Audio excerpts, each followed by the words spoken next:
जी हाँ दोस्तों, आज पढ़ेंगे अपन वीर विनायक दामोदर सावरकर के बारे में। वीर विनायक दामोदर सावरकर, खूब नाम सुना होगा आपने सोशल साइट पर इनका। ये महान क्रांतिकारी थे या नहीं, विवाद बहुत गहरा है और आज हम इनका तुलनात्मक रूप से अध्ययन करते हैं। दोस्तों, कौन थे सावरकर, क्या किया इन्होंने, तो जानने के लिए देखते रहिए मेरे साथ पूरा वीडियो। दोस्तों, जो सावरकर थे, इनका जन्म भागूर गांव, कौन सा गांव?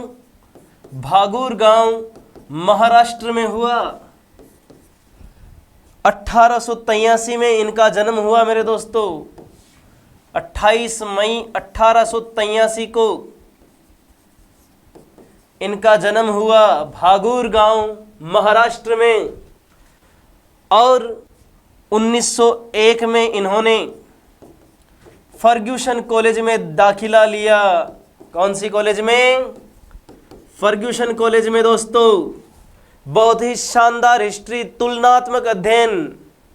देखिए किस तरह से इन्हें बीजेपी वाले महान बताते हैं, किस तरह कांग्रेस वाले इन्हें माफी वीर बताते हैं। और अब आपको इस डिसीजन पर पहुंचना है कि ये कैसे थे, क्या थे। तो देखते रहिए वीर विनायक सावरकर को। भागूर गांव, महाराष्ट्र में इनका जन्म 28 मई 1883 को हुआ। 1901 में इन्होंने फर्ग्यूसन कॉलेज में एडमिशन ले लिया। फर्ग्यूसन कॉलेज में इन्होंने एडमिशन लिया और विदेश, इस समय ये लोकमान्य तिलक से मिले। किससे मिले? लोकमान्य तिलक से। बिल्कुल, इनकी मुलाकात इसी कॉलेज में हुई और इन्होंने विदेशी कपड़ों की होली जलाई। पढ़ाई के दौरान विदेशी कपड़ों की होली जलाई। इनके देश प्रेम का सूचक देखिए, विदेशी का बहिष्कार किया इन्होंने। यहाँ इनकी देशभक्ति का पता चलता है। और देखिए दोस्तों, इन्होंने एडवर्ड सप्तम का राज्याभिषेक जब हुआ तो उसे गुलामी का उत्सव कहा। किसका उत्सव कहा दोस्तों? गुलामी का उत्सव। इनके अलावा इन्होंने विक्टोरिया की शोक सभा को, महारानी विक्टोरिया की शोक सभा का भी विरोध किया। जी हाँ, देखिए दोस्तों, हम इनका तुलनात्मक अध्ययन इस तरह से करते हैं। एक तरफ देख लीजिए आप बीजेपी की विचारधारा और दूसरी तरफ आप देख लीजिए कांग्रेस की विचारधारा। इन्होंने विक्टोरिया की शोक सभा में उसका विरोध किया। शोक सभा का विरोध किन्होंने किया? सावरकर ने। इन्होंने एडवर्ड सप्तम के राज्याभिषेक को, एडवर्ड सप्तम के राज्य अभिषेक को देश और जाति की गुलामी का उत्सव बताया, विरोध किया। विदेशी कपड़ों का बहिष्कार किया, होली जलाई, विदेशी कपड़ों का बहिष्कार। देखिए दोस्तों, ये सब इनके देश प्रेम के सूचक हैं। फिर कांग्रेस इन्हें, इनके बारे में क्या क्या कहती है, उस पर भी विचार करेंगे अपन। विदेशी कपड़ों का इन्होंने बहिष्कार किया और इस कारण इन्हें कॉलेज से निकाल दिया गया। दोस्तों, क्या निकाल दिया गया? कॉलेज से निकाल दिया गया। और कॉलेज से निकाल दिया गया तो उसके बाद ये 1906 में गए लंदन। कहाँ गए? लंदन। और लंदन में इनके पढ़ने की व्यवस्था की श्यामजी कृष्ण वर्मा ने। श्यामजी कृष्ण वर्मा ने। ये प्रश्न बहुत इंपॉर्टेंट है दोस्तों। सावरकर के लंदन में पढ़ने की व्यवस्था किसने की? छात्रवृत्ति किसने उपलब्ध करवाई? श्यामजी कृष्ण वर्मा, क्रांतिकारियों के पिता कहलाते हैं। इन्होंने इनके लिए व्यवस्था की। और सावरकर ने श्यामजी कृष्ण वर्मा द्वारा स्थापित संस्था इंडिया हाउस में इंडिया हाउस में हिस्सा लिया और महान पुरुषों की संगोष्ठियां आयोजित करना शुरू की, उत्सव मनाने प्रारंभ किए। सावरकर अतुल्य देश प्रेमी थे। देखते जाइए दोस्तों, इन्होंने 1857 की क्रांति को भारत का प्रथम स्वतंत्रता संग्राम कहा। 1857 की क्रांति को भारत का प्रथम स्वतंत्रता संग्राम किसने कहा? सावरकर ने कहा। इन्होंने 1857 की क्रांति पर किताब लिखी, the Indian war of independence. Indian war of independence Savarkar की पुस्तक। अभी कुछ समय पहले देश के गृह मंत्री अमित शाह का बयान आया था और उन्होंने कहा था कि सावरकर न होते तो 1857 की क्रांति नहीं होती। मजाक बनाया गया कि इनका जन्म 1883 में हुआ और 83 से 1857 की क्रांति का क्या लेना देना। आप भी विचार कीजिए, 1883 और 1857 में फर्क देखिए। फिर भी दोस्तों याद रखिए, इनके बारे में अमित शाह ने जो कहा था वो इनकी पुस्तक के बारे में कहा था, क्योंकि इनकी जो पुस्तक थी the Indian war of independence, इसमें इन्होंने भारत का प्रथम स्वतंत्रता संग्राम बताया था, 1857 की क्रांति को इसलिए कहा था। और दोस्तों देखते जाइए, इसके बाद में क्या हुआ कि ये जेल पहुंचे। वीर विनायक दामोदर सावरकर जेल कैसे पहुंचे? तो पता चलता है कि इन पर एक मुकदमा लगा और उस मुकदमे का नाम था नासिक षड्यंत्र केस। कौन सा? नासिक षड्यंत्र केस। नासिक षड्यंत्र केस में ऐसा क्या हुआ? क्या हुआ ऐसा नासिक षड्यंत्र केस में जो इन्हें जेल की सजा हुई? क्या हुआ दोस्तों? तो कहते हैं कि नासिक षड्यंत्र केस के दौरान इन्होंने योजना बनाई थी और अनंत लक्ष्मण ने, किसने? अनंत लक्ष्मण ने मजिस्ट्रेट जैक्सन की हत्या कर दी। मजिस्ट्रेट जैक्सन की हत्या किसने की? अनंत लक्ष्मण ने। और इनके साथ में 1911 में 3 व्यक्तियों को फांसी दी गई, जिनमें एक तो अनंत लक्ष्मण थे, एक विनायक देश पांडे, विनायक देश पांडे, और एक थे कृष्ण गोपाल कर्वे। कृष्ण गोपाल कर्वे।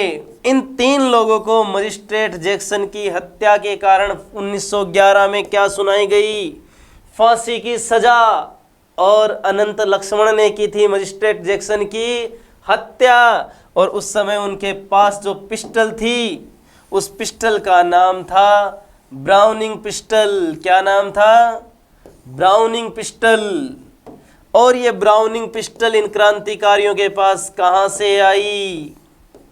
तो ये पिस्टल इनके पास आई लंदन से, और लंदन गुट में सक्रिय सावरकर भी थे और इनकी गिरफ्तारी लंदन में हुई। लंदन में सावरकर को पकड़ लिया गया और जब इन्हें भारत लाया जा रहा था तो इन्होंने बिना जान की परवाह किए पानी में कूद गए, समुद्र में कूद गए, परंतु ये पकड़े गए और पकड़े जाने के बाद में इन्हें भारत लाया गया और इन्हें अंडमान निकोबार सेलुलर जेल में भेजा गया। कहाँ भेजा गया?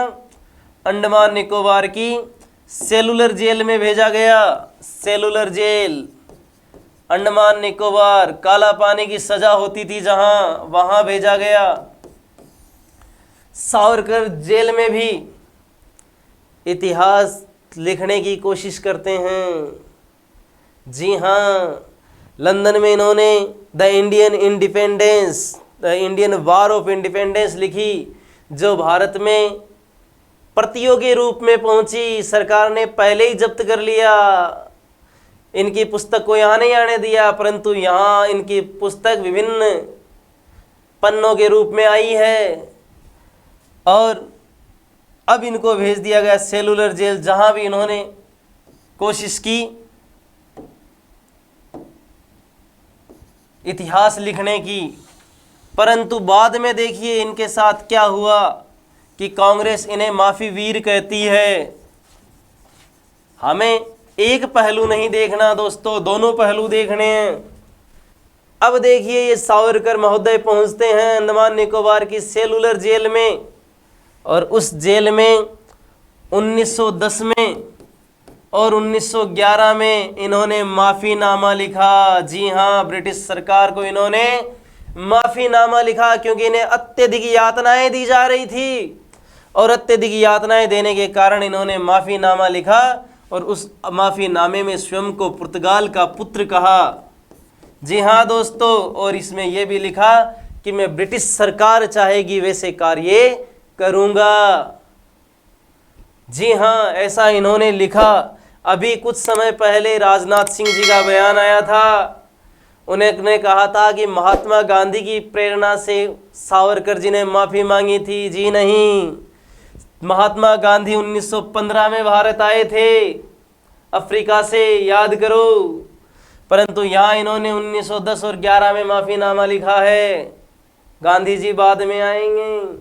1917 और 18 में इन्होंने फिर माफ़ीनामा लिखा ब्रिटिश सरकार को। इस प्रकार इन्होंने 4 माफ़ीनामे लिखे और इनका माफ़ीनामा कबूल हुआ, और इन्हें सेलुलर जेल से निकाल करके रत्नागिरी जेल डाल दिया गया।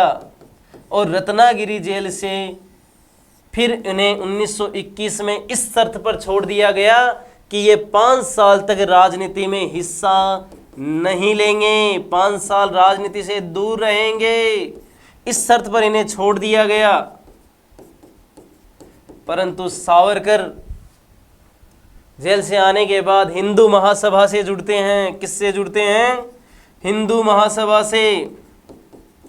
इन्होंने, सावरकर ने नारा दिया, हिंदुओं का सैन्यकरण, हिंदुओं की राजनीति, हिंदुओं का सैन्यकरण हो और हिंदुओं की राजनीति हो। यह नारा किसने दिया? सावरकर ने। हिंदुओं की राजनीति, हिंदुओं का सैन्यकरण, सावरकर ने ऐसा नारा दिया। अब देखिए, सावरकर चाहते थे कि भारत जो देश है वह हिंदू राष्ट्र बने, और यहाँ हमें ऐसी ही विचारधारा एक पार्टी की नज़र आती है, भारतीय जनता पार्टी की। तो सावरकर किनके लिए महान थे? इनके लिए महान थे। अब देखिए दोस्तों, यहाँ इन्होंने हिंदुत्व की बात की और हिंदू राष्ट्र बनाने की बात की, परंतु देश की जनता अब एक निश्चित संविधान की मांग करने लगी थी, और देश में एक निश्चित संविधान बन भी चुका था। परंतु 30 जनवरी 1948 को आपको पता है कि महात्मा गांधी की हत्या होती है। किसकी हत्या होती है? महात्मा गांधी की। और महात्मा गांधी की हत्या किसने की? किसने की दोस्तों? महात्मा गांधी की हत्या की नाथूराम गोडसे ने। सावरकर पर आरोप लगने लगे कि महात्मा गांधी को मराने का षड्यंत्र सावरकर ने रचा है, और नाथूराम गोडसे का सहयोग सावरकर ने किया है। सावरकर पर मुकदमा चला, फिर मुकदमा चला सावरकर पर, और सावरकर मुकदमा चला सावरकर पर। उस मुकदमे में सावरकर बरी हो गए, कोई सजा नहीं हुई इन्हें। इनके अलावा सावरकर ने अभिनव भारत और मित्र मेला नाम की संस्था भी स्थापित की थी। याद रखिए दोस्तों, देश में कर्तव्य नंबर 2 बहुत ही इम्पोर्टेंट है। देखिए, यहाँ पे मैं पॉलिटिकल की एक छोटी सी बात बताने जा रहा हूँ दोस्तों, ध्यान से सुनिए। हमारा देश में जो संविधान है उसमें मूल कर्तव्य शामिल किए गए हैं, और कर्तव्य नंबर 2 हमें बताता है कि हमें स्वतंत्रता के लिए प्रेरित करने वाले, स्वतंत्रता के लिए प्रेरित करने वाले उच्च आदर्शों को, किनको? उच्च आदर्शों को हृदय में संजोकर रखना है, हृदय में संजोकर रखना है और उनका पालन करना है। पढ़िए दोस्तों ध्यान से।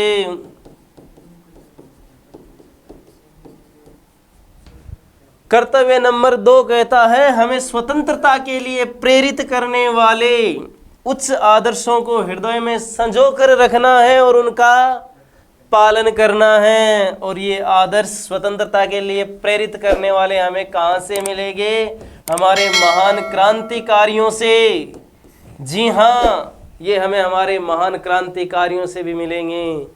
और दोस्तों इस कर्तव्य नंबर 2 की बात करें तो देश की राजनीति में भूचाल आ जाए, क्योंकि देश के राजनेताओं द्वारा क्रांतिकारियों का खुला अपमान किया जाता है।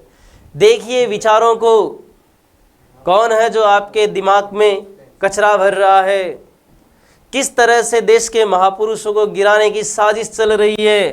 कर्तव्य नंबर 2 क्या केवल आम जनता के लिए है? दिमाग लगाइए दोस्तों।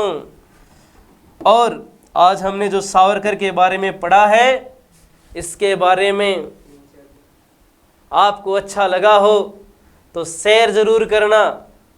हम किसी एक पार्टी का समर्थन नहीं करते।